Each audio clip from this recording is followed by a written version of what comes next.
मागच्या वर्षी मी अक्कलकोटला गेले होते स्वामींच्या दर्शनासाठी.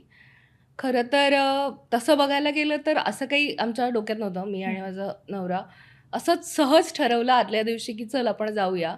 लगेच तिकीटही मिळालं बसचं आणि आम्ही अक्कलकोटला पोहोचलो. अक्कलकोटला पोहोचेपर्यंत खूप म्हणजे काय म्हणतात ना, अडथळे खूप आले. कारण आमच्या बसलाच आग लागली आणि मग आम्हाला पटकन बापरे! उतरावं लागलं. त्यात मला लागलं पायाला वगैरे, वगैरे.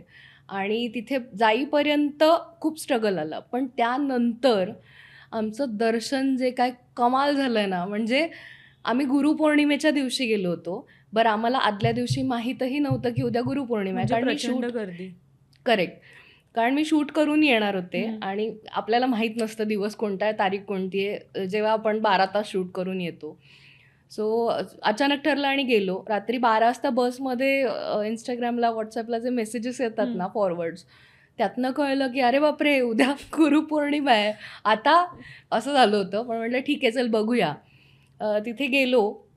आम्हाला आधी हॉटेल म्हणजे राहायला निदान फ्रेश व्हायला तरी एक रूम पाहिजे असं म्हणून आम्ही शोधत होतो. 1.5-2 तास आम्ही अख्खा अक्कलकोट भटकत होतो. आम्हाला एक रूम नाही सापडली. फायनली एक माणूस म्हणाला, की माझंच एक दुसरं हं. हॉटेल आहे. तुम्ही तिथे जा आणि हे.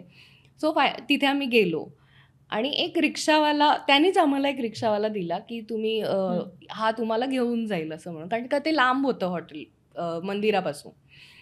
त्याने आम्हाला फोन केला. तो आम्हाला म्हणाला, "ताई आपण आहे ना संध्याकाळी 4-5 वाजेनंतर जाऊया.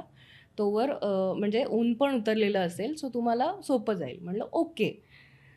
त्यांनी आम्हाला लिटरली तुला सांगते, प्रत्येक म्हणजे अक्कलकोटमध्ये फक्त स्वामींचं हं. मंदिर नाहीये. बरीच मंदिर आहेत. प्रत्येक मंदिराच्या दारात नेऊन रिक्षा उभी केली आणि आम्हाला त्यांनी ॲज अ गाईड पण, की हे ह्याचं मंदिर आहे. तुम्ही इथे जा, हं. दर्शन घेऊन या, मी बाहेर थांबतो.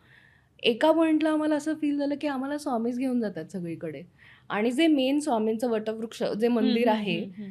आम्ही अर्ध्या तासात बाहेर आलो आणि आम्ही जेव्हा सकाळी पोहोचलो होतो, तेव्हा 5.5 तास लाईन होती आणि आम्ही अर्ध्या तासात गाभाऱ्यात दर्शन घेऊन बाहेर आलोय.